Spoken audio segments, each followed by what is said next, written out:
నమస్తే, welcome to our channel. నేను విశాల్ని. పిఠాపురంలో డిప్యూటీ సీఎం పవన్ కళ్యాణ్ గారు అధికారంలోకి వచ్చిన తర్వాత ఎలక్షన్లకు ముందు ఇచ్చిన హామీలు నెరవేర్చట్లేదని ఇప్పుడు సాక్షి మీడియా కావచ్చు, సాక్షిలో ఉన్న జర్నలిస్ట్ కావచ్చు, ప్రతి ఒక్కరు క్వశ్చన్ చేస్తున్నారు పవన్ కళ్యాణ్ గారిని. అంటే ఇప్పుడు మత్స్యకారులకి కూడా ఏది ఒక్కటి హామీలు ఇచ్చి నెరవేర్చట్లేదు, ధర్నాలు చేస్తున్నారు మత్స్యకారులు.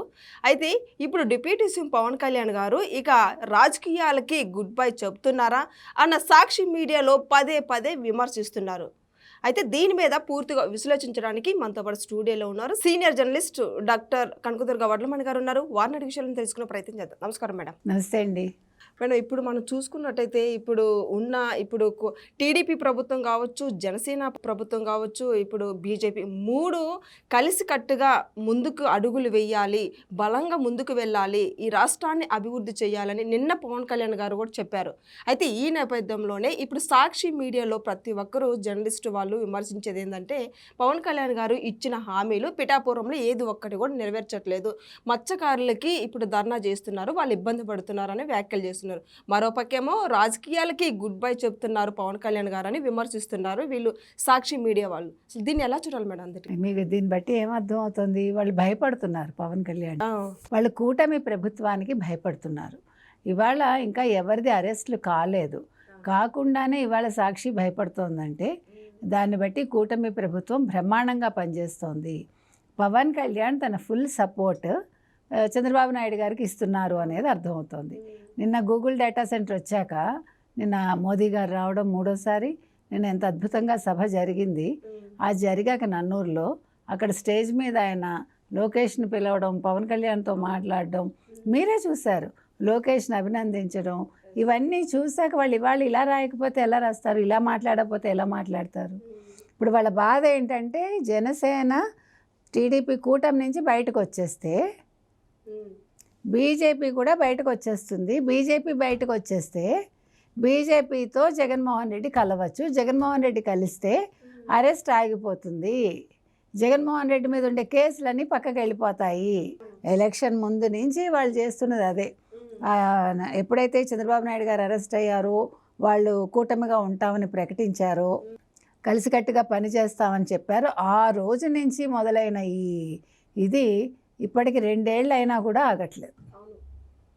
2 సంవత్సరాలు అవుతోంది, ఆల్మోస్ట్ అయిపోయిందమ్మా కూడా. అయినా కూడా ఇంకా వాళ్ళు అదే కుట్ర.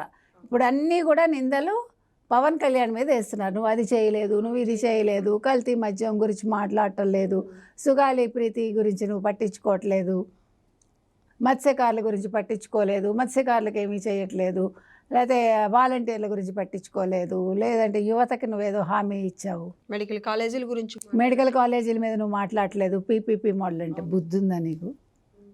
బుద్ధుందా అని అడుగుతున్నా సాక్షి వాళ్ళని. పీపీపీ మోడల్ తెచ్చింది కేంద్రం, పిచ్చెక్కిందా మీకు? ఇవాళ అన్నీ ఆయన మాట్లాడాడు. మత్స్యకారుల దగ్గరికి వెళ్ళి భరోసా ఇచ్చి వచ్చాడు, వాళ్ళతో మాట్లాడాడు ఆయన. జగన్మోహన్ రెడ్డి వెళ్ళిన రోజే ఆయన వెళ్ళాలా, ఆయన వెళ్దాం అనుకున్నాక జగన్మోహన్ రెడ్డి నర్సీపట్నం వెళ్ళాడు. మేడమే తలున్నవాడు ఎవడన్నా నర్సీపట్నం వెళ్తాడా? అసలు ఒక మంచి రాజకీయ నాయకుడైతే ఏం చేస్తాడు?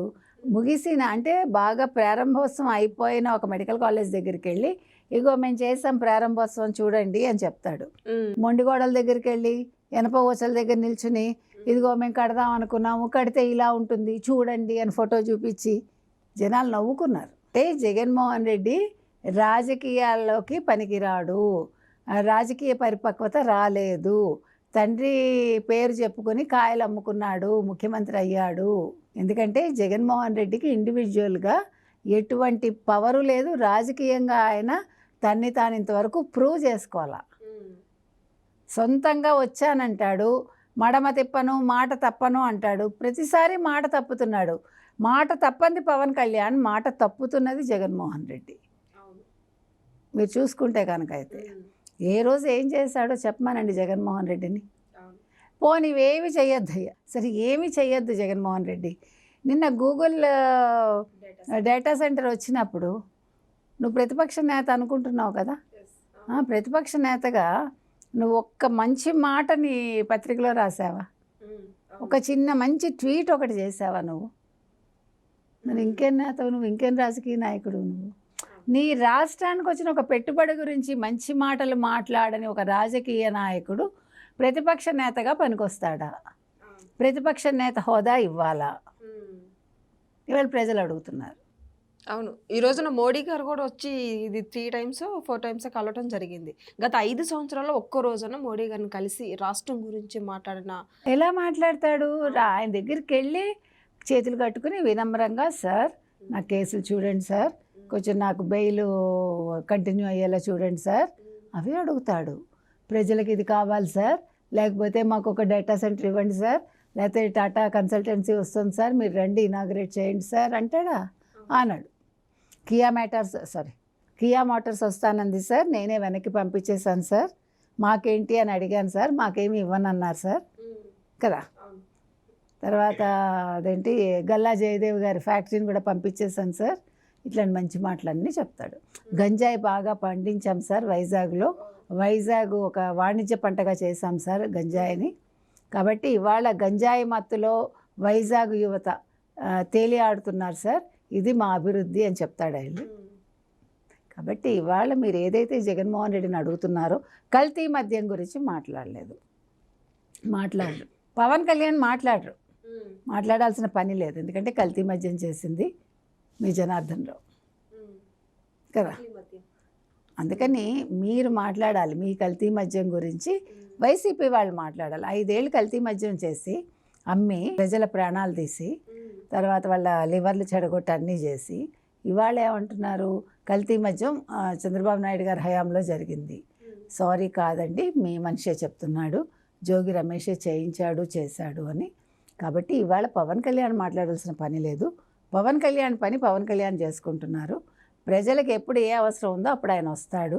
కాబట్టి మీరు పాపం కష్టపడి పవన్ కళ్యాణ్ పార్టీ నుంచి తప్పుకో, పవన్ కళ్యాణ్ పదవికి రాజీనామా చేయి అని అడగద్దు. పవన్ కళ్యాణ్ రాజీనామా చేయాల్సిన పని లేదు. మరొక 20 సంవత్సరాలు కూటమే ఉంటుంది. చంద్రబాబు నాయుడు గారు ముఖ్యమంత్రిగా 2029లో కూడా ప్రమాణ స్వీకారం చేస్తారు, మీరు చూస్తారు అని వైసీపీ వాళ్ళకి చెప్తున్నాం. ఇంకొక విషయం ఏంటంటే 2029 జగన్ ముఖ్యమంత్రి 2.0 అవన్నీ కళ్ళగంటూ ఉండండి మీరు. ఈలోగా పిఠాపురంలో మత్స్యకారులు ధర్నా చేస్తున్నారని వైసీపీ అది మన చేశారు. ఆ రోజు ఈయన వెళ్ళి మాట్లాడారు కదా, ఇంకెందుకు ఆయనకు వర్రీ? ఇప్పుడు పేర్ని నాని ప్రశ్నించాడు, పేర్ని నాని ఎవడు ప్రశ్నించాడు, మిమ్మల్ని జైల్లో వేయలేదు కాబట్టి మాట్లాడుతున్నారు. వేస్తే గొడవ లేదు. కూటమి వాళ్ళు చేయాల్సిన పని ఏంటంటే ముందు అందరినీ తీసుకెళ్ళి గంపగుత్తగా జైల్లో పడేస్తే ఈ గొడవలు ఉండవు మనకి.